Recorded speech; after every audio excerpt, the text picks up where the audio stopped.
연일 이어지는 고온 건조한 날씨 속에 오늘 서울과 대전, 충남 등 전국 곳곳에서 산불이 연쇄적으로 일어났습니다. 특히 서울에선 도심에 자리 잡은 북악산과 인왕산에서 잇따라 불이 나면서 주민들이 긴급 대피하게 됐습니다. 첫 소식 박병현 기자입니다.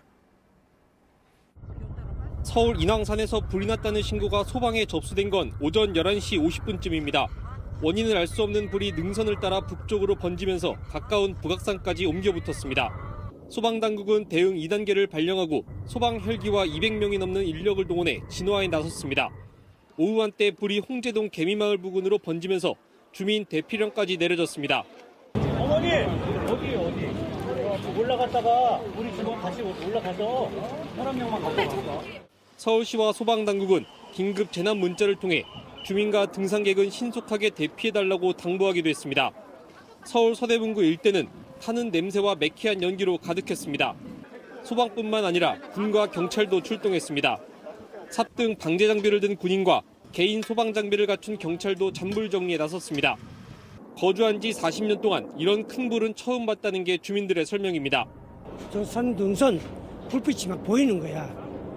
심하게 넘어오더라고. 근데 쭉 헬기가 그때 막 한 대가 와가지고 끄기 시작했는데 만약에 헬기가 조금만 늦었으면은 이 동네까지 내려오지 않았나. 천만에 없어. 이런 불은 없었네요. 없었어. 다행히 불이 민가로까지 직접 번지지 않으면서 인명피해는 발생하지 않았습니다. JTBC 박병현입니다. 한때는 이곳 상암까지 그 탄내가 번지기도 했는데 현재 북악산 화재 현장은 어떤지 알아보겠습니다. 부암동 주민센터 앞 상황실에 하혜빈 기자 나가 있습니다. 하 기자, 불길이 이제 다 잡힌 건가요? 현장 상황 알려주시죠. 네, 오후 4시 반을 기준으로 진화 작업이 80% 정도 진행됐습니다. 소방당국은 화재 발생 1시간 만인 낮 12시 51분에 대응 2단계를 발령했었는데요. 조금 전인 5시 8분쯤 주불이 어느 정도 잡힌 걸로 보고 대응 1단계로 하향 조정했습니다. 불이 시작된 건 부암동 인근이지만 산등성이를 타고 넘어서 홍제동 부근까지 불이 번지면서 오후 내내 소방 헬기를 동원해서 화재 진압이 이루어졌습니다. 불이 난 직후에는 화재 현장과 꽤 떨어져 있는 이곳에서도 새빨간 불길이 직접 보일 정도였는데요. 목격한 주민 이야기 직접 한번 들어보시겠습니다. 박물관 향해서 올라갔어요. 무진장 확 퍼지더라고요. 빨간 불길이 막 올라오고 나무들이 말랐잖아요. 요새 가물어서. 그러니까 불길이 계속 보이는 거예요. 그래갖고 네, 이번 산불로 총 14헥타르, 그러니까 4만 2천 평 크기의 임야가 불에 탔습니다. 축구장 30개 정도 넓이가 잿더미로 변한 셈인데 혹시 모를 피해에 대비해서 긴급 대피한 가구 수만 120가구에 달합니다. 지금 이곳에는 매캐한 냄새가 아직도 조금 남아 있는데요. 다행히 연기는 거의 다 잦아들었습니다. 현재는 소방당국과 산림청 관계자들이 남아서 마무리 작업을 하고 있습니다. 잔불 제거에 시간이 꽤 오래 걸린 걸로 알고 있는데 특별한 이유가 있습니까? 네, 어느 정도 불길이 잡혔더라도 잔불까지 완전히 잡아야 해서 완진까지는 시간이 좀 더 걸릴 걸로 보입니다. 피해 지역도 은평구와 서대문구 그리고 종로구까지 걸쳐 있을 정도로 꽤 넓은 편입니다. 소방당국은 날씨가 건조한 데다 산에 낙엽도 많이 쌓여 있어서 막바지 진화에 일부 어려움을 겪고 있다고 설명했습니다. 앞서 초진이 어느 정도 이루어진 뒤에 자원봉사자들이 장비를 가지고 직접 잔불 제거에 나서기도 했는데요. 지금으로서 정확한 완진 시간을 예측하기는 어렵지만 일단은 해가 지기 전까지 화재 진압이 완료될 수 있도록 최대한 총력을 기울인다는 계획입니다. 현재 화재 원인 밝혀진 게 있습니까? 네, 일단은 화재 진압이 우선이라서 정확한 화재 원인에 대해서는 파악되지 않고 있습니다. 경찰과 소방당국은 모든 가능성을 열어두고 조사할 예정이라고 설명했습니다.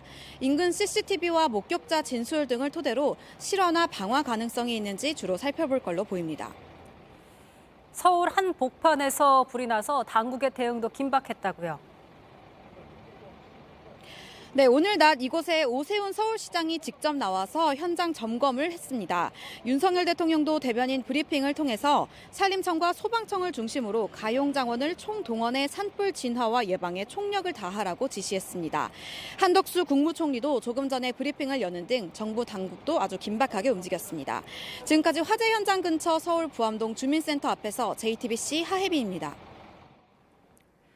서울뿐만이 아닙니다. 오늘 하루 전국 30곳 넘는 곳에서 산불이 났습니다. 건조한 날씨와 강풍 때문인데 충남 홍성에선 대응 3단계가 발령됐고 불이 민가로 번져 주민들이 급히 대피하기도 했습니다. 배승주 기자입니다. 산 정상에서 검은 연기와 함께 시뻘건 불이 피어오릅니다. 잠시 뒤 폭발하듯 불이 커지면서 거대한 불기둥을 만들어냅니다. 불은 능선을 타고 순식간에 주변 산까지 집어삼킵니다.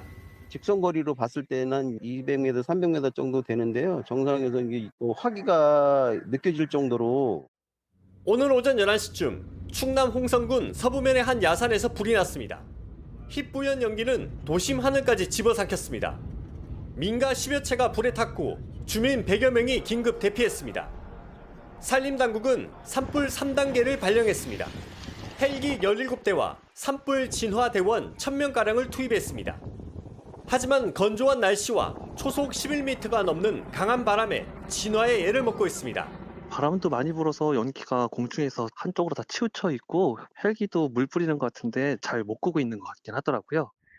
오늘 오후 12시 18분쯤에는 대전 서구 야산에서 불이 나 소방에서 대응 2단계를 발령했습니다.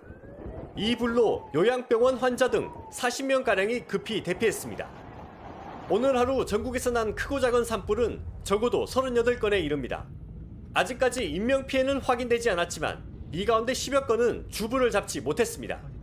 야간 진화 작업이 이어질 예정입니다. 특히 충남에서만 홍성과 보령, 서산, 금산 등 6곳에서 불이 났습니다. 소방청은 오늘 오후 긴급중앙통제단을 가동하고 직원들을 비상 소집해 산불 대응에 나섰습니다. JTBC 배승주입니다.